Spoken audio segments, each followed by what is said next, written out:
إن الحمد لله نحمده ونستعينه ونستغفره ونعوذ بالله من شرور أنفسنا وسيئات أعمالنا من يهديه الله فلا مضل له ومن يضلل فلا هادي له وأشهد أن لا إله إلا الله وحده لا شريك له وأشهد أن محمدا عبده ورسوله اللهم صل وسلم وبارك وأنعم على سيدنا وإمامنا وقدوتنا محمد وعلى آله وصحبه وسلم تسليما كثيرا أما بعد السلام عليكم ورحمة الله وبركاته.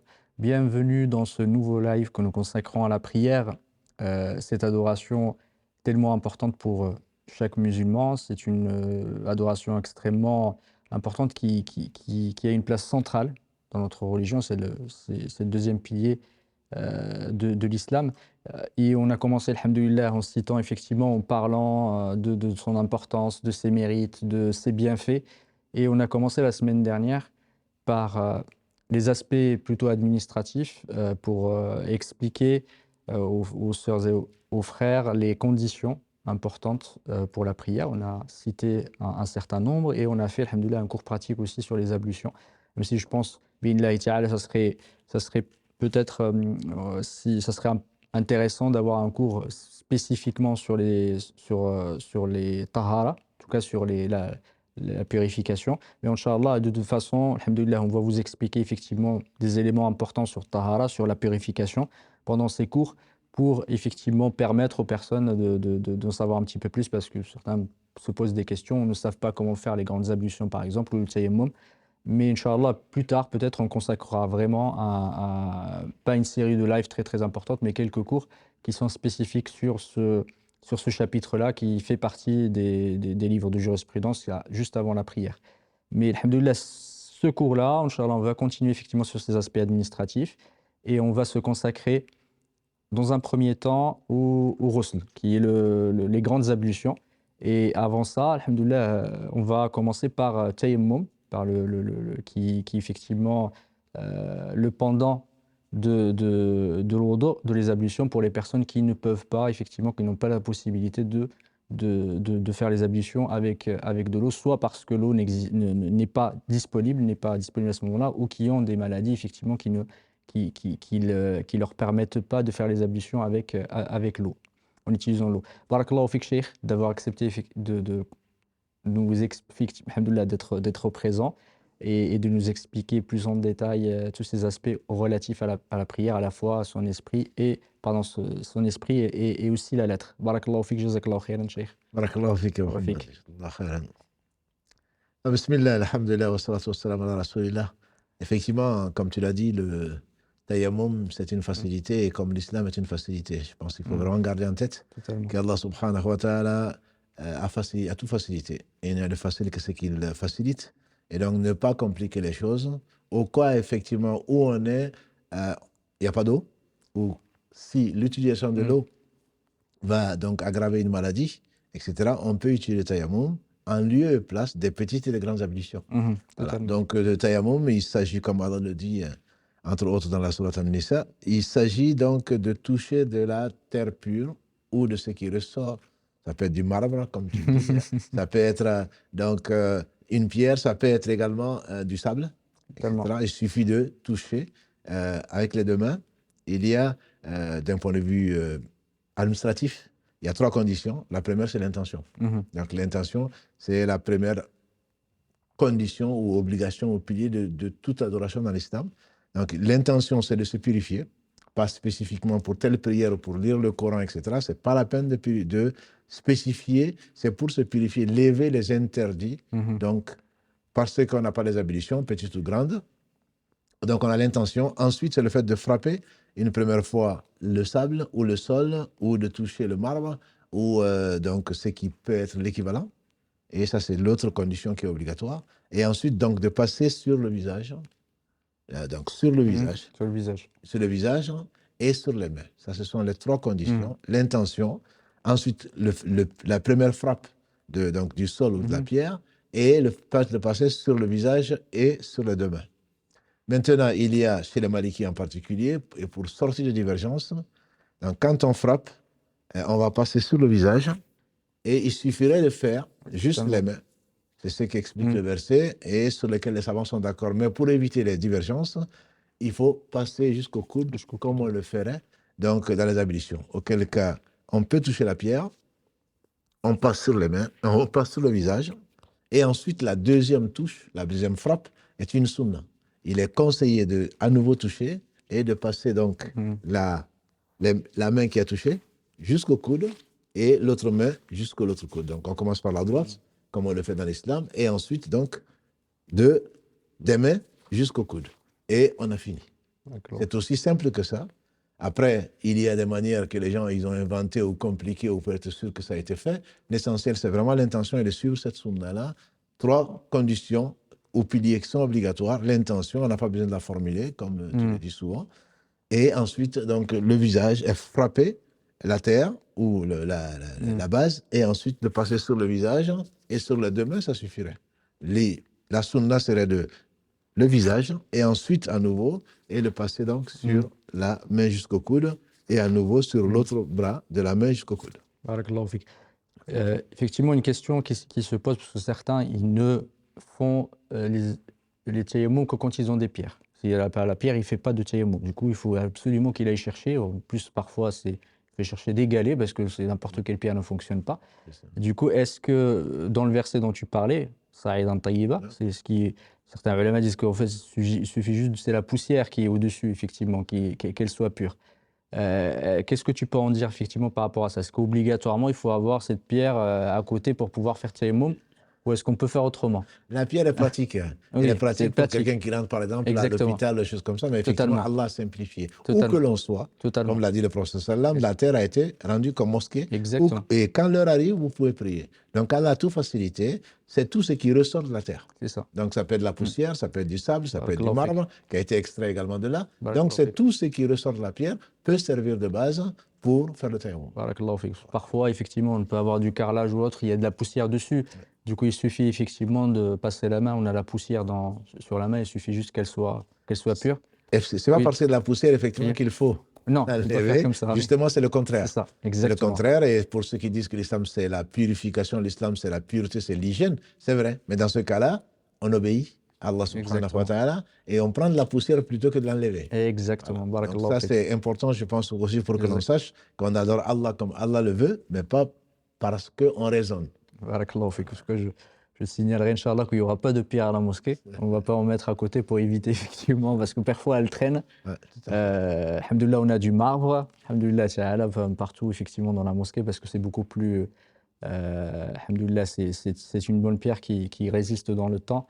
Et Inch'Allah, on pourrait, alhamdoulilah, faire tayammum. Et je reviens à ça parce que quand, chez les Malikites, on nous enseignait, quand on était jeune, c'est qu'à un moment, quand on rentrait dans la prière, effectivement, qu'on trouvait l'imam, il a déjà commencé. C'est-à-dire que, est-ce qu'il disait qu'effectivement, on n'a pas le temps d'aller faire les ablutions directement, on fait tayammum pour pouvoir entrer dans la prière. Est-ce que c'est quelque chose qui vous semble... C'est une très très bonne question parce qu'effectivement, parce qu'on veut avoir la prière en groupe, C'est ça. on s'invente ou on se facilite la vie, mais Allah a tout facilité. Ouais, C'est-à-dire que quand on n'a pas les ablutions et qu'on arrive en retard, on fait les ablutions. totalement. Et quand on fait le tayammum, alors qu'on peut faire les ablutions, que rien ne nous empêche de faire les ablutions avec de l'eau, la prière n'est pas valable. Totalement. Les ablutions ne sont pas valables, donc la Barakallahu prière non plus. Barakallahu fik. Voilà. Et donc ça, on doit vraiment le comprendre. On n'adore pas Allah comme on veut, on adore Allah comme lui il le veut Totalement. et comme il aime.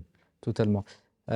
Par rapport, effectivement, au tayammum, il y a une autre question. Parfois, il y a des frères, enfin des sœurs qui font tayammum parfois parce qu'ils ont l'eau, elle est difficile à avoir, mais ils peuvent l'avoir quand même. C'est-à-dire qu'en fait, ils passent dans la rue, parfois, ils se disent, tiens, mais j'ai pas d'eau sur moi, du coup, je fais tayammum. Alors que parfois, ils peuvent rentrer, il y a de l'eau qui peut être disponible dans certains magasins, ils peuvent l'acheter. Est-ce que le fait d'acheter effectivement l'eau pour faire l'eau d'eau, à ce moment-là, est obligatoire, ou il peut se dire, mais moi, je ne vais pas acheter l'eau pour faire du coup, je fais tayammum. Ce que tu dis me paraît au-delà de ça. Je pense qu'il faut savoir qu'on doit adorer Allah et son adoration passe avant toute chose. Donc si on pense vraiment qu'on va sortir et qu'on risque de ne pas avoir d'eau, on peut prendre de l'eau avec soi. Exactement. Voilà. Sinon, on peut rentrer et payer, acheter de l'eau, surtout que ce n'est pas très cher. Exactement. Et chez les Hanafites, par contre, ils disent qu'on ne doit pas acheter, on doit... Bon, ça dépend où on est. Oui. Mais acheter de l'eau à 50 centimes et faire les ablutions, mieux vaut ça que plutôt de faire le tayammum, surtout que ce n'est pas permis. Oui, totalement. Donc, on Totalement. n'a pas à le faire. Et ta question me ramène à une femme qui m'a posé la question. Elle doit se marier, se maquiller, et se maquiller pour le mariage.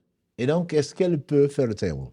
Moi, c'est maintenant. Allahu fik. Voilà. Mais est-ce qu'elle peut faire le tayammum? Oui, oui, Je ne sais pas comment on peut. oui, oui, On peut totalement. imaginer. Totalement. On peut tout imaginer, sauf Mm. ce qui peut passer dans l'esprit des gens. Oui, jazakallah. Comment est-ce que le maquillage, le jour de ton mariage, va t'amener à chercher une dérogation, faire le tayammum ou le faire de l'ablution? Non.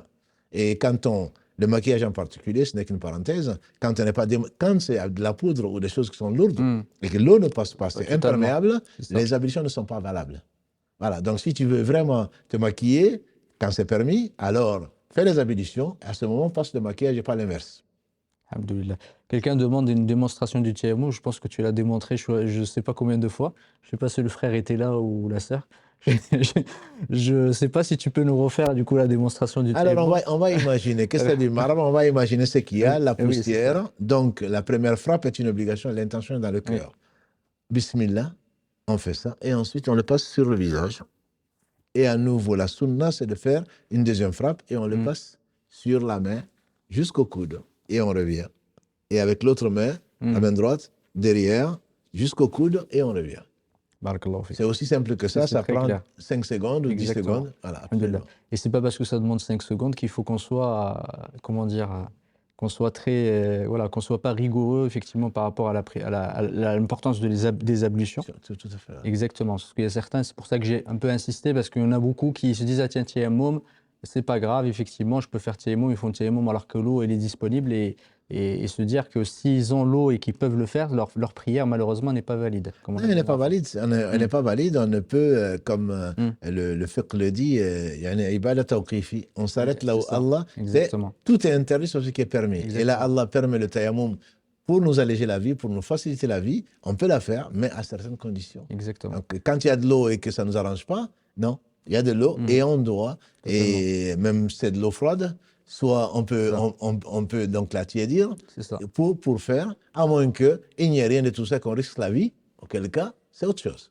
Exactement. Et l'eau froide, effectivement, on en a parlé, mais c'était le hadith, c'est Sbar al-wudu' ala al-makarih. Et dans le makarih, effectivement, c'est le fait, des fois quand on déteste, quand il fait froid, effectivement, ça a beaucoup plus de mérite quand même parfois. Effectivement, on l'a vu quand C'est dans les mérites des mosquées, ça. etc. Exactement. Parmi les choses que Allah aime Oui. et qui purifie, c'est le fait que c'est difficile de le faire. On ne va pas chercher la Exactement. difficulté, Non, mais exactement. on est dans une situation difficile. C'est là où on voit la sincérité Exactement. et la véracité de la personne. Exactement. Donc, si elle préfère faire le tayammum Oui, plutôt que d'utiliser l'eau froide, non, elle peut utiliser l'eau froide. Si elle a de quoi la réchauffer, Alhamdoulilah. elle a le droit de le faire, Totalement. même je dirais le devoir de le faire. Si, par contre, elle n'a pas de quoi le faire et qu'on est à moins 40, comme dans le Colorado, comme ça m'est déjà arrivé, et qu'on n'a pas le choix, à ce moment-là, on peut faire le tayammum. Totalement. Parce qu'on craint pour sa vie et la vie l'emporte sur la religion. Ah, totalement. Après le Colorado, au moins 40, il n'y a plus d'eau, c'est de la glace. Exactement, il n'y a plus d'eau, c'est sûr. Il n'y a plus que la neige. Oui, de la glace. Jazakallah khairan. Effectivement, tu as parlé du tayammum, je fais une démonstration. On a bien insisté sur l'importance, effectivement, de ne pas partir à une rukhsa dès le moment où on a la possibilité de faire le wudu. Si tu peux nous parler du rukhsa, parce que c'est comme tu as dit tout à l'heure, on a une discussion en off tout à l'heure, il a dit des fois, il y a certains qui ne savent pas le faire, parfois ceux qui se compliquent trop la vie pour pouvoir le faire, alors que c'est effectivement une purification qui est extrêmement importante que chaque musulman doit connaître. Doit connaître absolument, mais juste pour finir avec le tayammum, Oui, c'est le fait donc de rechercher, comme tu l'as dit, je suis venu, l'imam est en train de prier, Oui. et je veux rattraper le groupe. Le tayammum, pour le faire, quand c'est à cause d'une absence d'eau, on doit chercher de l'eau presque à la sortie de l'heure. Barakallahu fik. Voilà, ce n'est pas parce que j'ai pas d'eau là, il est 14 heures et je vais faire mon dohr, alors que le asr rentre à 16 heures. On doit rechercher de l'eau C'est ça. jusqu'au moment où le asr va rentrer. À ce moment, on fait le tayammum et on prie. Si c'est pour cette raison, c'est une maladie, bien sûr, quelle que soit l'heure, on peut la faire. Effectivement, le ghusl, c'est Allah subhanahu wa ta'ala également qui le dit, entre autres dans cette sourate An-Nisa. Celui qui a une janaba, la janaba, c'est le fait donc de pouvoir. Il y a 3 conditions de ce dont je me rappelle, où il faut faire donc le ghusl. Quand on a une janaba, c'est une pollution nocturne ou quand on a des relations conjugales. Et Allah dit donc, subhanahu wa ta'ala, de se purifier. Et donc là, on le purifie, on le fait là, ce qu'on appelle nous la grande ablution. Mhm. Et si également quelqu'un rentre dans l'islam, il faut le faire. Et si quelqu'un est mort, il a droit à être lavé. Mhm. Donc dans ces conditions, chacun doit savoir le faire. Les autres conditions, exemple pour le vendredi, etc. Oui, pour le Voilà. vendredi, Donc, oui. et également pour celui qui a lavé un mort, il lui est conseillé de le faire. Mais ce ne sont pas des obligations. Toujours est-il que les grandes ablutions font partie des adorations que chacun doit connaître. Parce qu'il peut arriver, même jeune, même non marié, on peut avoir des positions nocturnes, on peut avoir besoin de faire les grandes ablutions et les petites ne prennent pas la place des grandes ablutions. Par contre, les grandes, est-ce qu'elles prennent Les la place? grandes Oui. prennent la place des petites ablutions si elles sont faites d'une certaine façon. C'est pour cela donc qu'on va Barakallahu fik. détailler un tout petit peu, Inch'Allah. Les grandes ablutions, sans rentrer les petites ablutions, sont relativement simples. C'est l'intention, encore une fois. Ensuite, le fait que l'eau touche tout le corps et tous les poils et les cheveux. C'est aussi simple que ça. Il y a 3 conditions, un peu comme le tayammum, que l'intention soit de se purifier pour Allah, pas de se laver. Se purifier. Donc l'intention, c'est une adoration. Ensuite, de faire passer l'eau sur tout le corps et que tous les poils et les cheveux soient touchés.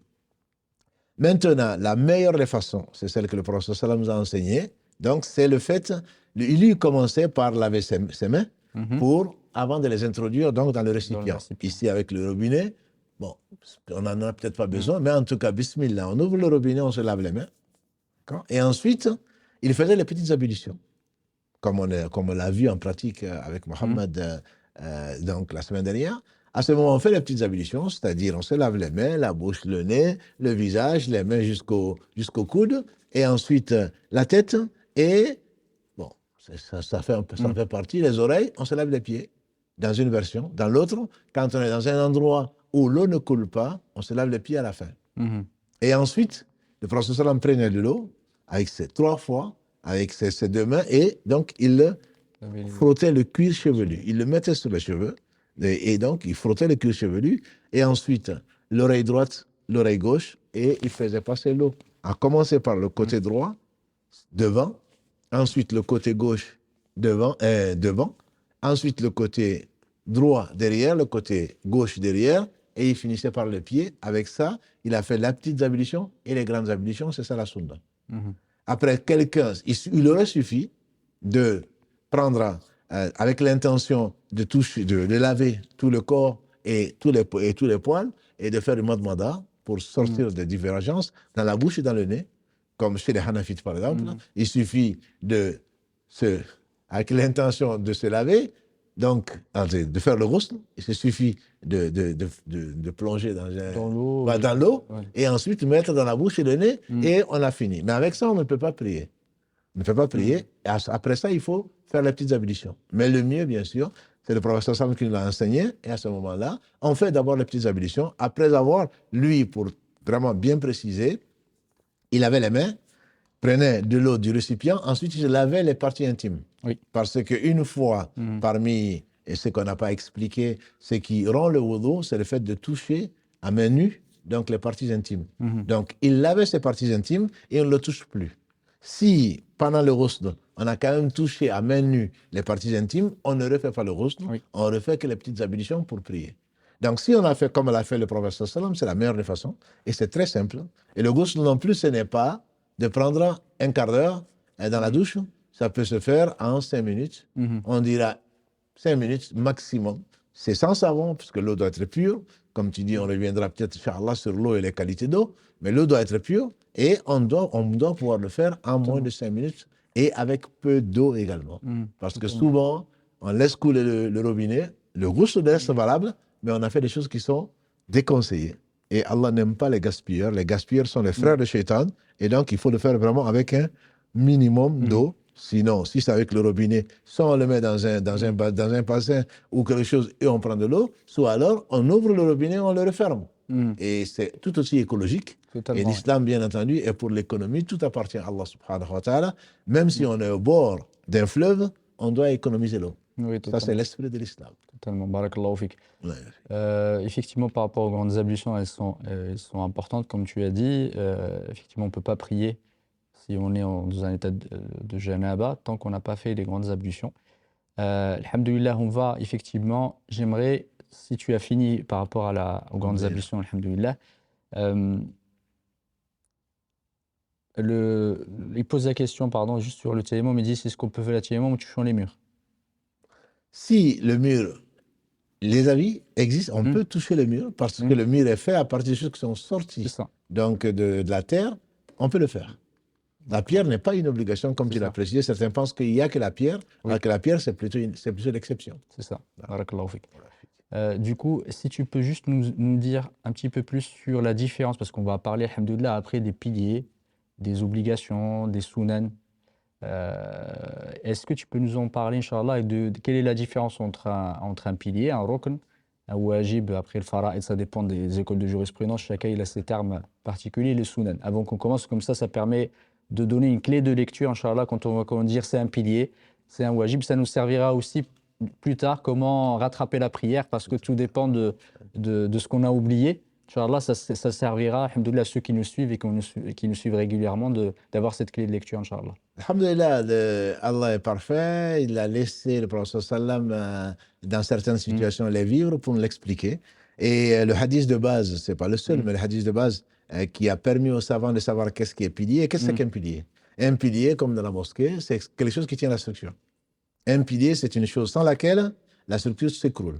Et donc, un pilier, dans la prière, c'est une chose, si tu ne la fais pas dans l'unité de prière qu'on appelle la raka'a, il faut, ça ne compte pas, la raka'a tout entière est annulée. Donc, on verra, Inch'Allah, comment la rattraper, tant qu'on n'est pas revenu au même point, mais ça, on le verra plus tard, Inch'Allah. Un pilier, c'est ça. Et on verra, Inch'Allah, qu'est-ce que c'est qu'un pilier. Oui. Donc, certains l'appellent pilier, certains l'appellent wajib ou un fard. Plutôt, un fard. Plutôt fard. Voilà, wajib, c'est voilà, donc rukn, c'est le pilier. Fard, c'est une obligation, mais chez les Malikites, ils appellent ça fard, et chez d'autres comme les Hanbalis, ils appellent ça rukn. Peu importe, l'essentiel, c'est une chose sans laquelle la raka n'est pas valable. Donc, on verra qu'est-ce qu'elles sont, sauf si tu veux qu'on les cite. Inch'Allah. Voilà. Mais après, on les citera effectivement. Inch'Allah, on les citera. Qu'est-ce qui est obligatoire? C'est-à-dire ce qui est sunnah, d'un point de vue fiqh.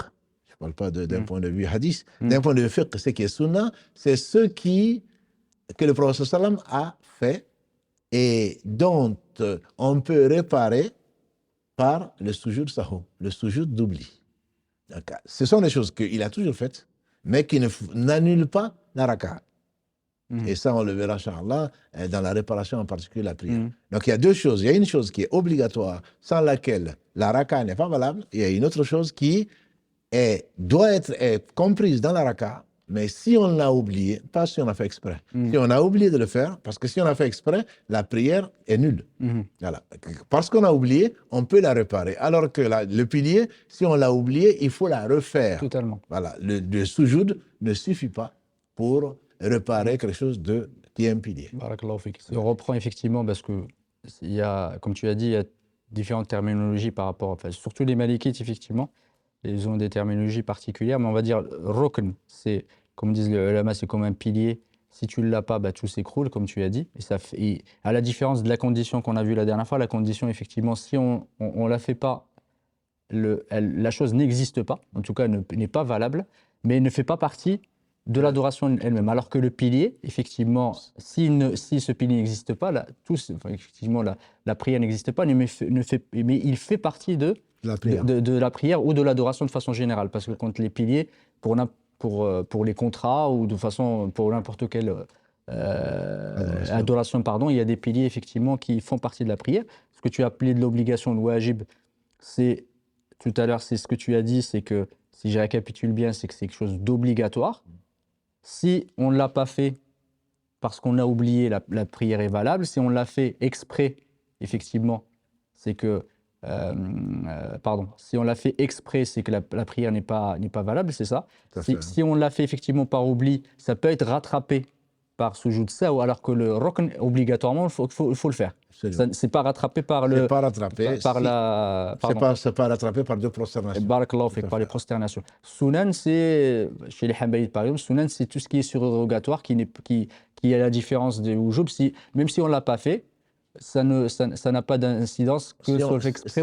Si on le fait, on est récompensé. C'est ça. Si on ne le fait pas, la prière reste valable. Barakallahu fik. Voilà. Et donc, c'est une question de terminologie. On va adopter le pilier l'obligation Et voilà. et les sunnas. Et les sunnah. Donc, chez les Malikites, c'est plutôt, ils appellent ça obligation. Oui. Et donc, les sunnas mu'akkada, les sunnas C'est ça. particulières. C'est ça. Donc, pour simplifier, on va prendre ces trois termes. C'est ça. Quand on parle de rukn, on parle de ce qui tient la structure, sans C'est ça. laquelle la raka n'est pas valable. Pas valable. Quand on parle d'obligation, c'est ce qui doit être fait, mais qui est réparable. C'est ça. Voilà, si on l'oublie. Et sunan, on va dire, c'est ce qui embellit la prière. Barakallahu Et fik. si on le fait, on a fait comme le prophète sallallahu, il ne faut pas oublier l'ordre. Le prophète sallallahu a dit, Sallu kama ra'aytumuni usalli. C'est le principe, prier comme vous m'avez vu prier. Et le prophète, alayhi salatu wassalam, comme les autres prophètes, ont été envoyés pour montrer l'exemple. Donc dire ça, c'est pas important, ce n'est pas de l'adoration. C'est pour cela que, comme on l'a dit, le fait de faire exprès pour abandonner une obligation, la prière est nulle. Oui. Voilà. On ne doit pas faire exprès, on peut oublier, alhamdulillah, et quand on oublie, on peut réparer, comme on le verra, Inch'Allah, par deux sujoud, avant ou après la prière, mais ça, on le verra plus tard, Inch'Allah. Barakallahu fik. Du coup, sans plus tarder, sans transition du journaliste, Inch'Allah, on va passer au côté pratique. Inch'Allah, maintenant qu'on a cette clé de lecture entre ces trois termes piliers qu'on va utiliser, Inch'Allah, obligation et sunnah, Inch'Allah, on va passer effectivement de l'autre côté pour vous expliquer comment, Inch'Allah, faire la prière, et on fera de fur et à mesure, on ne fera pas toute la prière cette fois-ci.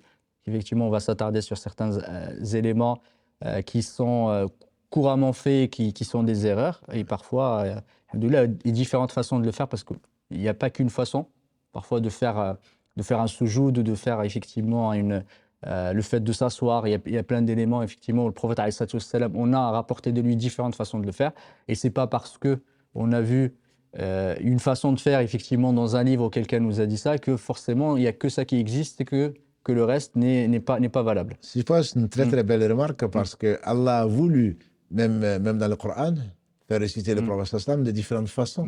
Allah a facilité les choses. Exactement. Et c'est pas parce qu'on ne connaît pas une chose qu'on dit que ça n'existe pas. Voilà. Donc il faut être modeste, humble, et Allah a fait faire le prophète sallam de différentes façons. Quelle que soit la façon qu'on fait, si elle est rapportée, si elle est légiférée, elle est valable. Donc on n'a pas à critiquer l'autre. Nous, on a appris une façon de faire. Peut-être qu'il y en a bien d'autres. Et donc on apprend, on varie aussi si on veut. Si on le connaît, et si on ne connaît pas, si on fait d'une seule façon, il faut qu'elle soit légiférée. Exactement. Barakallahu fik. Du coup, on va passer, Inch'Allah ta'ala, Allahu Akbar. Lien de la vidéo en description pour voir la description de la prière.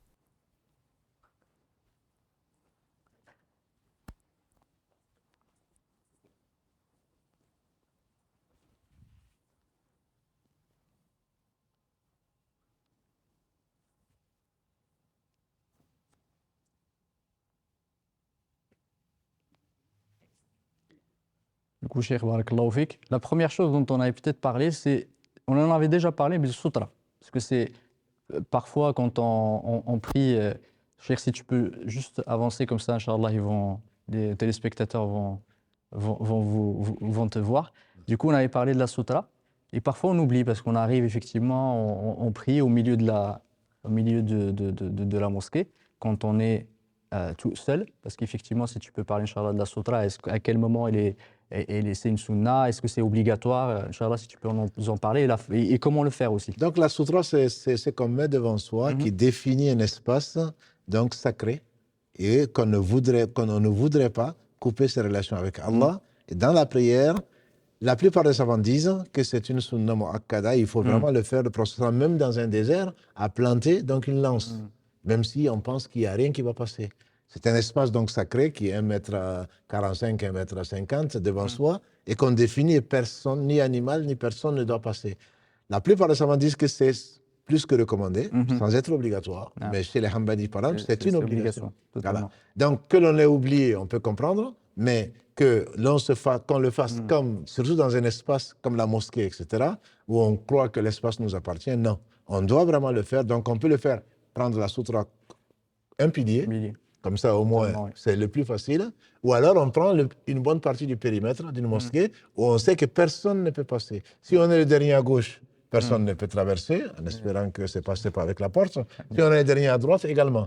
Mais à condition que ce ne soit pas l'entrée. Voilà. Donc, on définit un espace qui est son espace sacré, Bon, on ne va pas le définir jusqu'à la caméra, mais donc là où on pense se prosterner et un peu plus. Un peu plus. Et une 50 cm à peu près? Voilà, 50 cm à peu près de là où on se prosterne. Là où il Voilà, est, de là où on se prosterne. Et la chose doit être un peu élevée. Oui. Dans la sunna, elle doit être la selle d'un chameau. Et si on ne sait pas, on va dire au moins 30 cm devant soi. Ce n'est pas comme certains viennent avec leur chapeau, ils le jettent. Voilà.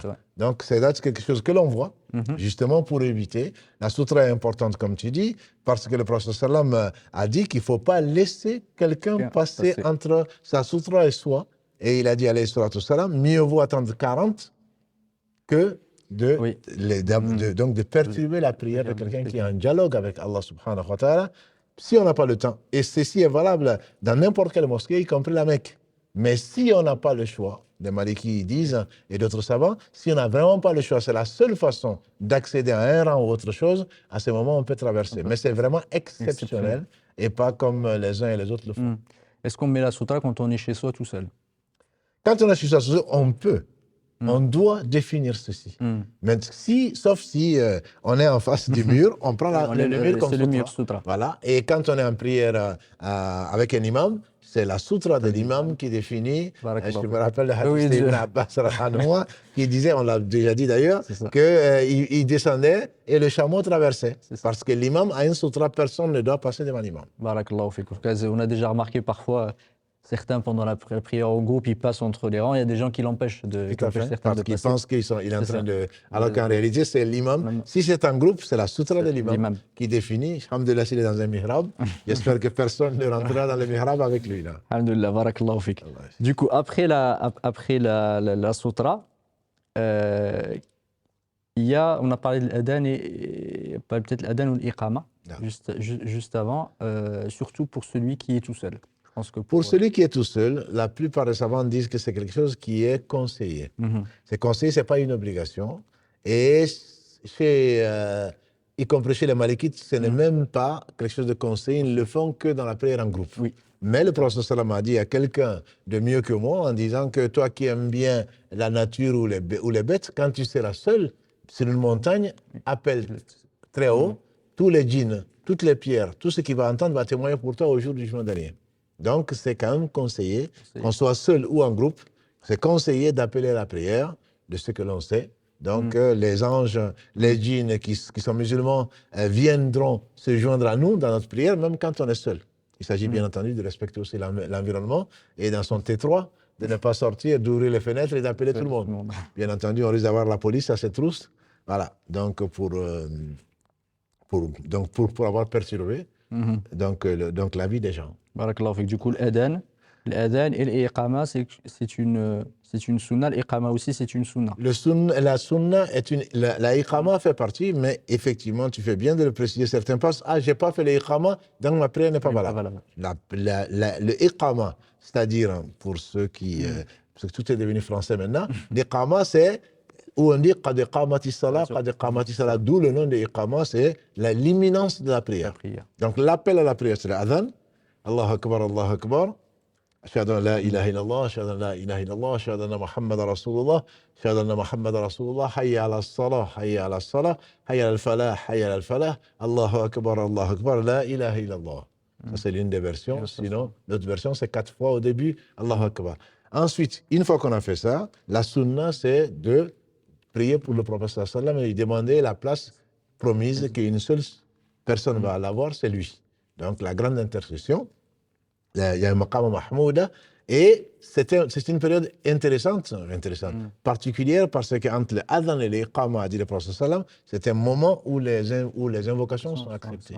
Donc, après avoir prié Allah subhanahu wa ta'ala pour donner à Muhammad sallallahu alayhi wa sallam cette place-là, et il a dit, celui qui demande ça, mon intercession lui est due au jour du jugement dernier. Donc, c'est un moment où il faut, alhamdulillah, se concentrer, on se prépare à la prière, on demande à Allah de faciliter les choses, de l'accepter, et on lui demande ce que l'on veut, ce qui nous inspire. Et à ce moment, quand on est prêt, et entre le adhan et l'iqama également, quand c'est dans une mosquée, quand c'est fait par un muezzin, il est conseillé de faire 2 rakats. Il dit entre le adhan et l'iqama, il y a 2 rakats. Donc, ce qui n'est pas tahiyat al-masjid. Même quand on est dans la mosquée depuis 1 heure, quand on entend l'adhan, il est conseillé de se lever pour faire 2 rakas. C'est un moment également donc précieux pour. Là, on est toujours dans la mosquée, on n'est pas chez soi. Chez soi, quand on fait l'adhan, on peut faire les rawatib, 2 ou 4 rakas avant le dohr, 2 ou 4 rakas après le dohr, après le maghrib, après l'isha, avant le fajr. Voilà, ça ce sont. Même chez soi, on doit le faire. On doit le faire. C'est-à-dire que se l'impose. Le prophète le faisait, les 10 ou 12 rakas dans la journée. Alhamdulillah. Barakallahu fik. Allah yafik. Du coup, on a parlé tout à l'heure de l'intention. Oui. Du coup, et ensuite, la première chose qu'on fait quand on commence la prière, c'est La première chose que l'on fait après l'intention, on a l'intention de prier, on n'a pas besoin de la chanter sur les toits, donc surtout pas à haute voix, ni à basse voix d'ailleurs, c'est dans le cœur, on sait pourquoi on s'est levé.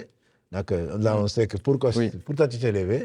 Et la première chose que tu fais, c'est Takbirat al-Ihram, c'est le premier takbir. Takbirat al-Ihram, c'est donc la sacralisation. sacralisation. Du coup, Allahu Akbar. Je sais qu'il y a, grosso modo, en tout cas, il y a 2 façons de le faire, c'est ça? Et si tu veux nous montrer les 2 façons. En tout cas, il y a lever la main, hadou al-mankibayn, c'est Au niveau des épaules. Au niveau des épaules. Absolument. Ça, c'est une façon de C'est une faire façon qui est de faire, légiférée, exactement. qu'a fait le prophète sallam. La deuxième façon de faire, C'est à côté des. Pardon, vas-y, barakallahu fik, Non, non, à côté des oreilles, à côté des oreilles. comme ça. Comme ça, à côté des oreilles, mais pas. Pas toucher. Certains font comme ça. Voilà une erreur Oui, c'est exactement. classique où les gens, on a l'impression qu'ils ouvrent bien les oreilles. Comme Voilà, ça. pour bien entendre. Non, C'est c'est ça. au niveau des oreilles, Les oreilles, les comme mains ouvertes, donc en face, pas forcément serrées, mais naturellement. Naturellement. Soit au niveau des oreilles, soit au niveau des épaules. au niveau des épaules. Et Allahu Akbar, Donc, ça, c'est une obligation. obligation. Le Allah Akbar, le premier takbir est une obligation sans laquelle c'est toute la prière, pas seulement la raka, toute la prière est nulle. Barakallahu fik. Du coup, on rentre, on fait soit à côté des oreilles, comme on a dit. Il y a certains qui, moi j'ai déjà vu qui font même comme ça. Absolument. Du coup, Allahu Akbar. Ah, Sinon, Allahu Akbar. tout à fait. À quel moment on dit Allahu Akbar? Parce que c'est oui. Allahu Akbar avant et on le fait, on dit Allahu Akbar, on dit à la fin, c'est à quel moment on dit Allahu Akbar? On dit Allahu Akbar en le faisant. En le On faisant. peut dire, le prophète sallam a dit Allahu Akbar et il a fait. Allahu Il a fait, ensuite il a dit Allahu Akbar. Et on peut le faire en même temps. En même temps. Et on va faire Allahu Akbar ou Allahu Akbar, Oui. ou faire lever les mains, descendre et dire Allahu Akbar. Tout à fait. Les 3 façons sont. Il a fait les 3 façons qui ont été authentifiées. Donc nous, souvent, on le fait en même temps, Allahu Akbar. Mais si on a baissé, on a dit Allahu Akbar, le takbir al-ihram est quand même valable. C'est ce qui devient donc ce qu'on appelle le takbir de la sacralisation. Sacralisation. C'est-à-dire, à partir de ce moment, on est en prière et donc on ne doit ni rire, ni manger, ni boire, ni parler autre chose que ce qui est dans la prière. Barakallahu fik. Du coup, Takbirat al-Ihram, c'est un pilier. C'est un pilier, C'est un pilier. absolument. C'est un C'est un pilier de toute la prière. Par contre, la main, La main n'est pas un pilier. pas un pilier. C'est une obligation de C'est lever une la main. obligation de lever la De main. lever la main. Le prophète l'a toujours fait. Il a toujours fait. Voilà. Et si quelqu'un, par exemple, il vient, il dit Allahu Akbar sans lever les mains. Si il n'a pas fait exprès, Il n'a pas fait sa exprès. prière reste valable parce D'accord. qu'il a dit c'est le takbirat al-ihram Voilà. qui est un rukn, qui est un pilier. D'accord. Du coup, Allahu Akbar. Voilà. Et ensuite, Alors, Allahu Akbar. Ensuite, il y a une école oui, qui laisse les bras les mains. et on le trouve souvent en Afrique c'est ça. noire. Et par contre, Oui, voilà, jusqu'à ce qu'on arrive au rukn, là, on est en train de s'amuser. Parce que si le petit-fils est derrière, il va penser qu'on n'est pas en prière. Or, quand on pense qu'on n'est pas en prière, on n'est pas en prière. Donc, quand on dit Allahu Akbar et on voit les bras en train de... Non, là, ce n'est pas de la prière. Allahu fik. Donc, soit Allahu Akbar, c'est une version qui n'est pas la majoritaire. Ce qui a été rapporté de façon authentique, hein, c'est Allahu Akbar et de mettre la droite sur la gauche. Sur la gauche. Et là aussi, il y a 5 façons de faire. Oui, voilà. La droite sur la gauche, c'est... Hmm. Tu nous montres comment il faut le faire. Où soit on met la main sur la droite, la droite sur la gauche. Barakallahu fik. Donc là, c'est les 2 mains, comme tu l'as fait, que l'on le voit bien. C'est les 2 mains, la main droite sur la main gauche. Absolument, c'est une façon de faire. Ensuite, Ensuite, effectivement, le fait de mettre un peu plus, donc de mettre la main droite sur l'avant-bras d'abord, l'avant-bras gauche. Voilà. Ça, c'est possible. Voilà. Oui. Il y a une façon, normalement, c'est comme disent les ulama, على الكف والرسغ والساعد. Oui. C'est mettre la main sur les trois. Donc, c'est C'est les deux, les ou deux. les trois, oui. Voilà. C'est une partie de la main Main. et une partie de l'avant-bras.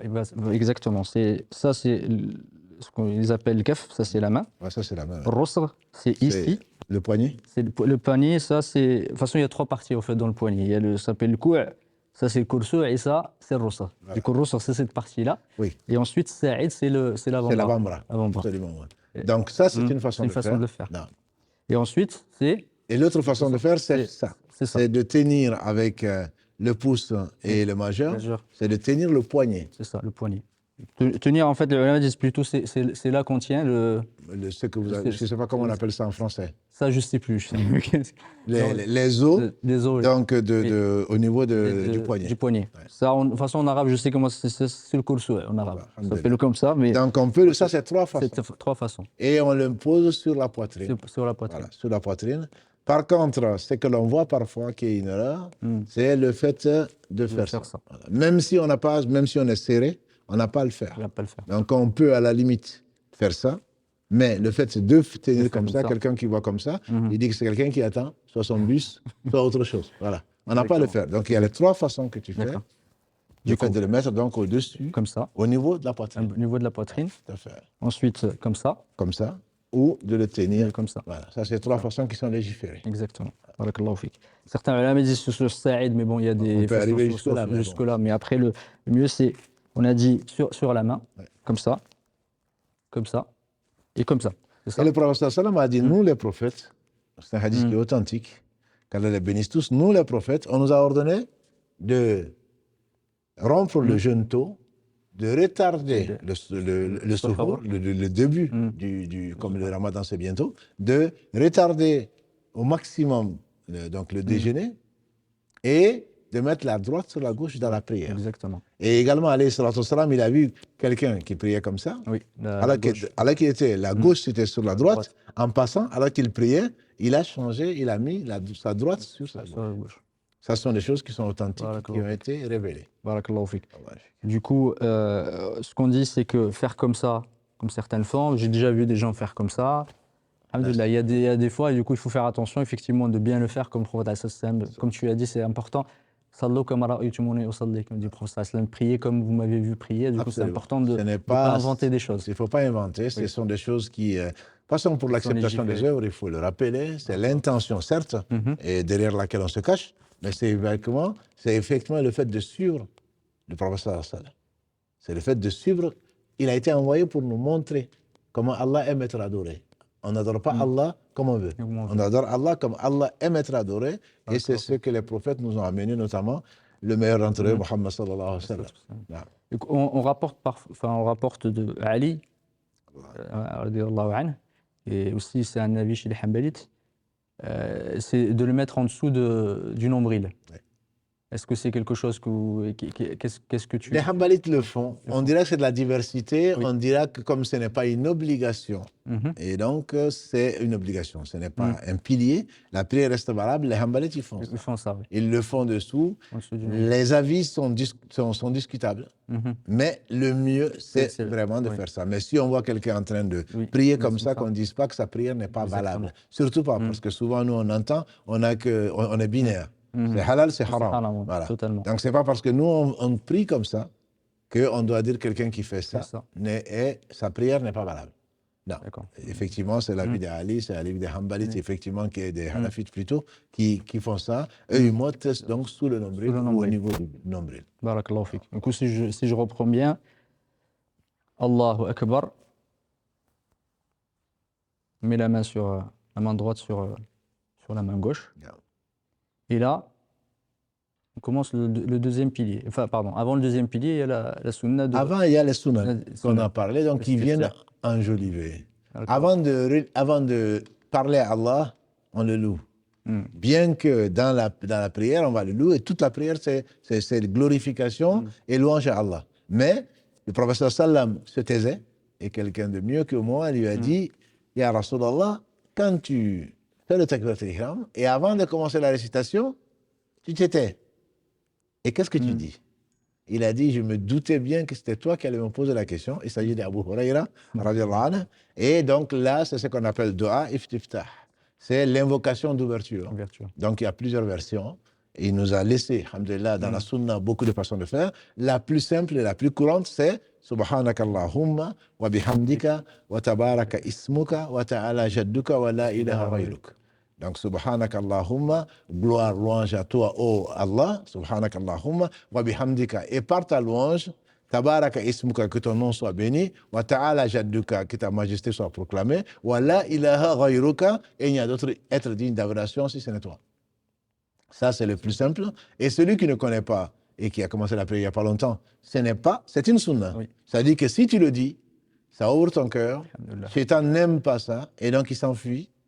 Et donc là, tu te prépares pour prier, et c'est pour cela d'ailleurs ensuite que tu vas dire A'udhu billahi minash shaitanir rajim, demander protection auprès d'Allah subhanahu wa ta'ala. Mais si tu ne connais pas, ce n'est pas une obligation. C'est même pas une sunna chez les malikites. Quand ils disent, en tout cas certaines écoles de malikites, quand ils disent Allahu Akbar, ils commencent directement Alhamdulillahi Rabbil Alamin. Donc, la plupart des avis des savants, c'est quand on fait ça, comme tu nous l'as montré, on dit, on ouvre. Donc c'est soit ça, soit on peut simplement se contenter de dire Subhanallah, Alhamdulillah, La ilaha illallah, Allahu Akbar, on invoque Allah. Et puis il y a d'autres, Allahumma ba'id bayna khataya, comme ba'id bayna al-mashriq wal maghrib, éloigne-moi des péchés comme tu as éloigné l'Orient de l'Occident. Il y a d'autres versions, on n'est pas là pour détailler ça. Alhamdulillah, il y a des livres effectivement qui... Il y a des livres, dont notamment La citadelle du musulman. Exactement. Et qu'Allah subhanahu wa ta'ala, il y a une fasse miséricorde à son auteur qui est décédé il y a un an ou 2 ans. Voilà, et puis il y en a bien d'autres. Tout à fait. Barakallahu fik. Du coup, le dua al-istiftah, invocation d'ouverture. Et ensuite l'isti'adha. L'isti'adha. Donc c'est le fait de demander protection auprès d'Allah subhanahu wa ta'ala contre Satan, de lapider. Il y a différentes versions. La plus simple pour moi, c'est A'udhu billahi minash shaitanir rajim. Est-ce que c'est une obligation, c'est une sunna? Et donc ça, c'est une sunna. Oui. C'est une sunna. C'est la grande majorité des ulama. C'est la plupart des savants, c'est une sunna. Et là, on sait que on est vraiment, on connaît son ennemi, on s'en débarrasse et on sait que c'est Allah seul qui peut nous protéger et pas nous, même pas je vais faire attention à l'ennemi. Non, c'est Allah seul qui est Sami' Alim, qui sait et qui entend tout. Et donc, on lui demande protection contre notre ennemi et là, Satan, il s'en va. Avant de revenir. Avant de revenir. Et ensuite, c'est... Ensuite, donc, c'est la lecture du Coran, c'est la lecture de la Fatiha. D'accord. Et la lecture de la Fatiha. Et est-ce qu'on dit le basmala ou pas? Parce que quand tu as cité tout à l'heure, et certains le font, certains ne le font pas parce que... Tout à fait. La basmala, on peut la dire, comme par exemple chez les Shafi'ites, la basmala fait partie de la Fatiha. C'est ça, voilà. Exactement. C'est un verset. Parmi les 7 versets, la basmala est le premier. Mais l'avis majoritaire, et peut-être en tout cas celui que je suis, c'est que la basmala n'est pas un verset. La basmala est quelque chose qui est conseillé, qui est une sunna, et qu'on n'a pas à dire à voix haute ni à voix basse. Mais chez les Shafi'ites, on le dit à voix basse quand la prière est à voix basse, à voix haute quand la prière est à voix haute. Et donc, une des raisons pour ne pas s'étaler, c'est que le prophète sallam, Anas ibn Malik al-Agreh, il dit que j'ai prié derrière le prophète sallam.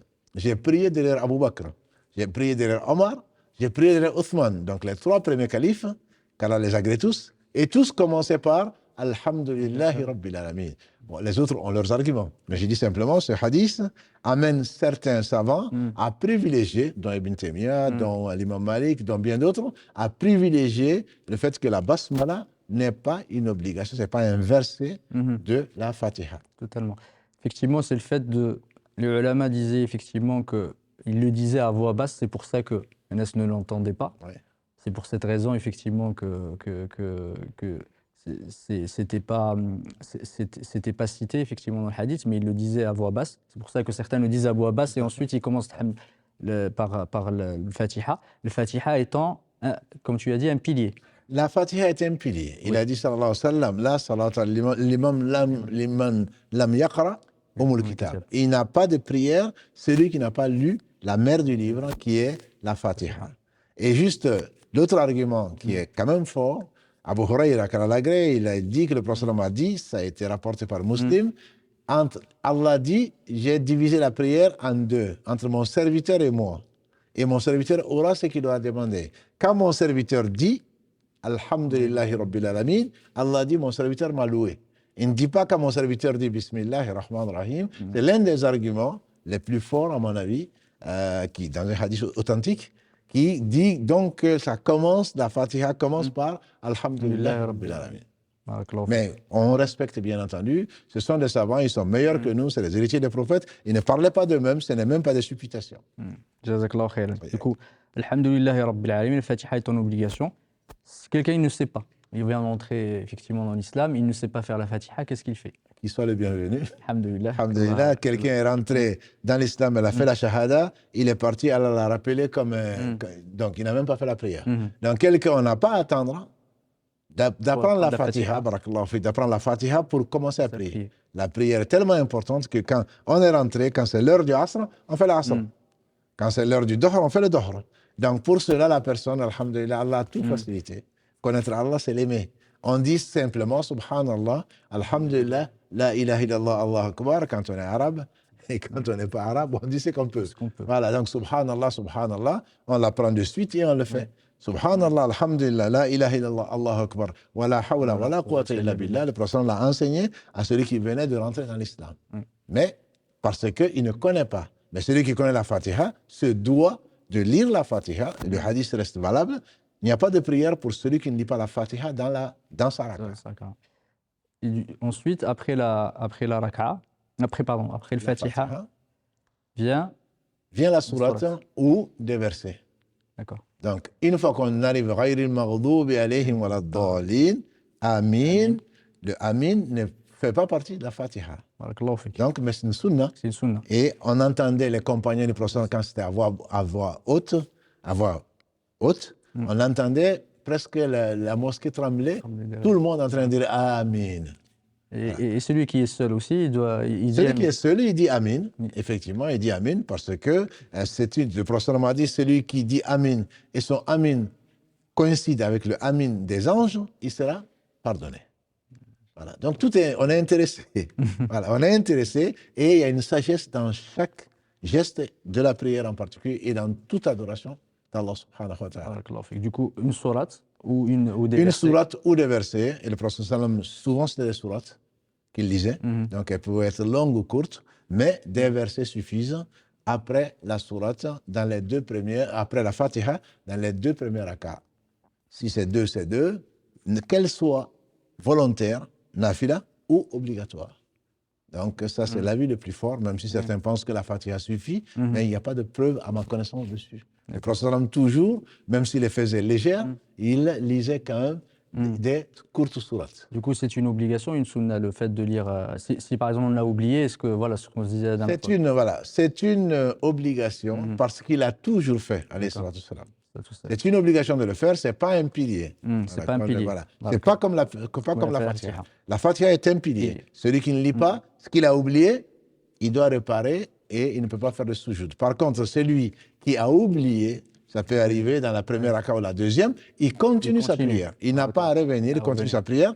Par contre, avant de faire le salam, il va faire deux prosternations avant de faire le salam. Barakallahu fik. Ensuite, quand on a effectivement lu la Fatiha et lu la deuxième sourate, là, on va se faire ruku'. Et avant de faire ruku', comme dans le hadith d'Ibn Omar, on doit lever. Le prophète a toujours, a dit Ibn Omar, le prophète a levé les mains à 4 niveaux, dont avant de partir pour le ruku'. Barakallahu fik. Du coup, on fait après, on l'a lu, Allahu Akbar. C'est la même chose que ce qu'on a dit, c'est pareil. C'est soit là. Soit au niveau des épaules, soit au niveau des oreilles, sans les tenir. Voilà. Et on va faire la génuflexion. Oui. Pardonnez-moi pour mon manque de flexibilité, parce que normalement, je suis pas très souple. Allahu Akbar. Et ensuite, effectivement, qu'on a dit tout à l'heure, c'est pendant le mieux, c'est pendant le mieux, c'est en allant faire Allah, dit Allahu Akbar. Voilà. Donc en allant pour faire Allahu Akbar et en tenant les genoux. Voilà. Avant, il était arrivé au début que les gens faisaient le ruku comme ça. Oui. Le prophète leur a ordonné de tenir les genoux. Et ce n'est pas Donc, c'est une obligation de la prière. Le Obligation. recours, voilà, c'est une obligation de la prière. Et si ce est-ce n'est pas que une question de souplesse, C'est un pilier ou une obligation? une obligation. Ouais, Une c'est un obligation pilier. chez les, voilà, Chez les- chez les chez les malikites, chiites. c'est un pilier de la prière. Il n'y a pas de prière sans génuflexion. C'est pour cela d'ailleurs qu'on l'appelle raka'a, parce qu'il y a un recours. Le Barakallah. recours, donc c'est la génuflexion. Et idéalement, si ce n'est pas dû à l'âge Oui. au physique, Problème de souplesse. voilà, idéalement, on doit faire le recours et le dos doit être droit. Droit. Au point que si on mettait De l'eau. de l'eau, Ah oui. ça ne devrait pas se Barakallahu fik. verser. Barakallahu fik. Donc, on est donc dans une position comme ça, en équerre, entre guillemets, et malgré mon âge, j'espère que je suis souple et que ça se voit en tout cas. Alhamdulillah. Voilà. Et Alhamdulillah. donc, ça, c'est une obligation. Barakallahu fik. Du coup, comme on a rapporté du prophète alayhi salatu wassalam, on tient bien Les genoux. genoux, Tout à fait. Ouais. les doigts séparés. Oui, Voilà, on fait pas comme ça, on fait pas ça, on se tient pas là, tout à fait. on se tient là, le dos droit. Tout à fait. Et comme a dit Aïcha radiallahu ta'ala anha, il faisait ni comme ça, ni comme ça. Ouais. Il faisait rester effectivement entre les deux. C'est important parce que moi, j'ai déjà vu les skieurs vraiment descendre de ski. Le ski, oui, comme Voilà, ça. les gens font Oui, comme ça. Bon, si c'est parce que tu n'es pas souple, à la limite. Alhamdulillah. Non, non. Alhamdulillah. Mais là, Oui. parce qu'on pense que plus on se baisse, Mieux c'est. mieux c'est. Alors que, comme on a dit, c'est tawqifi. Le prophète n'a jamais fait ça. Ça n'a pas été rapporté de lui. Donc, c'est droit. Et il tenait ça, comme tu dis, ce n'est pas serré, Oui. ni comme ça. Ça. Donc, naturellement, il tenait les genoux et il restait, il ne faisait pas ça, ni comme ça. Comme ça. Voilà. Il Donc, est c'est trop vraiment, bas. autant que faire se peut, on ne va pas se faire mal. Oui, hein. totalement. Après passer chez le kiné, on ne va pas se faire mal, mais juste naturellement comme ça, en regardant donc là où on peut regarder, donc naturellement comme ça. Barakallahu fik. Et l'autre sunna du prophète alayhi salatu wassalam, c'est le fait d'arquer ses fait d'une moujafat, c'est le fait de ne pas faire comme ça, en tout cas. Non, C'est de ne pas le coller de ne contre pas le coller, corps, et donc de le détacher de du le corps. détacher. Et donc, sauf si on gêne le voisin. Ouais, barakallahu fik. Sauf Pas si on gêner. gêne. Mais si on est seul, Oui. en tout cas, il faudrait que ce soit bien écarté Exactement. donc du corps. Du corps. Maintenant, si on gêne quelqu'un le faisant, Oui, à faisant, ce moment, on peut le ramener exactement. sans pour autant. Sans pour autant coller. Absolument. C'est C'est ça la sunna du prophète. Barakallahu fik. Une moujafat, effectivement, c'est le fait de faire comme un arc dans le hadith. L'arc et séparé, effectivement, et ne pas être collé. Du coup, après, qu'est-ce que l'on dit quand Et on on est dans loue le Allah, subhana rabbil azim, wa bihamdihi, c'est le plus simple. D'accord. Subhana rabbil azim, louange ou gloire à mon Seigneur l'immense, wa bihamdihi, dans une version, on peut rajouter par sa louange. Subhana rabbil azim ou subhana rabbil azim wa bihamdi. Voilà. C'est l'un des deux. Subhana rabbil azim, ça suffit. Et la sunna, c'est de dire au moins 3 fois. Mais en le disant une fois, mais ça reste une obligation. Barakallahu fik. Le prophète l'a toujours fait. Il y a d'autres versions. Subuhun Quddus Rabbul Malaikati wa Ruh. Il le faisait, mais le plus connu et le plus simple, c'est Subhana Rabbil Azim. 3 fois. 3 fois. Une fois, C'est une obligation. c'est une obligation. 3 fois, c'est une sunna. C'est une sunna ou 5. Ou 5, ou 7, ou 9, etc. Barakallahu fik. En tout cas, on va s'arrêter là parce qu'on est arrivé, alhamdoulilah, ça va très vite. On va rester là, Inch'Allah Ta'ala. On remercie les sœurs et les frères pour leur présence pour ce live-là. Alhamdoulilah, l'idée, c'est de vous expliquer effectivement les obligations, les piliers de façon pratique, vous montrer aussi les erreurs que peut y avoir, parce que parfois, on le fait par habitude parce qu'on a vu les gens le faire ou c'est important de faire comme le prophète alayhi salatu wassalam, quand ce qu'on a dit, l'a fait. Ça, c'est vraiment important. En tout cas, barakallahu fik pour les explications, qu'Allah te récompense par le meilleur. Avant de terminer, je ne sais pas si l'énigme... Absolument. L'énigme, c'était très simple pour moi, en tout cas. Mais j'y ai passé peut-être des mois à réfléchir à cette énigme, mais personne ne l'a eu. Donc, l'énigme, c'était symbole de limitation. Je pense que si on commençait par là, peut-être que les gens l'auraient eu. Symbole de limitation, signe de la toute-puissance d'Allah. Donc, et en réalité, c'est la définition, donc, c'est symbole de limitation, signe de la toute-puissance d'Allah subhanahu wa ta'ala et conséquence de désobéissance. Il s'agissait du singe. Du singe, donc, c'est dans la sourate Araf, c'est dans la sourate Al-Baqarah, verset 65, sourate Araf, c'est la sourate Maïda également, verset 60. Et Allah a transformé des hommes en singes parce qu'ils ont désobéi à Allah. Donc, c'est à cause de leur désobéissance. En français, quand on dit singer, c'est imiter. Exactement. Voilà. Si j'avais commencé peut-être par singer, Eh On oui, aurait c'est compris, bien exactement. entendu. Et donc, il s'agit du singe. Ça montre que Allah fait sortir le vivant du mort, le mort du vivant. Il a transformé des hommes en singes. Et ça lui est facile. Quand il veut une chose, il suffit qu'il dise soit et la chose elle est. بارك الله فيك جزاك الله خيرا سبحانك اللهم وبحمدك أشهد أن لا إله إلا أنت أستغفرك وأتوب إليك سبحان ربك رب العزة عما يصفون وسلام على المرسلين والحمد لله رب العالمين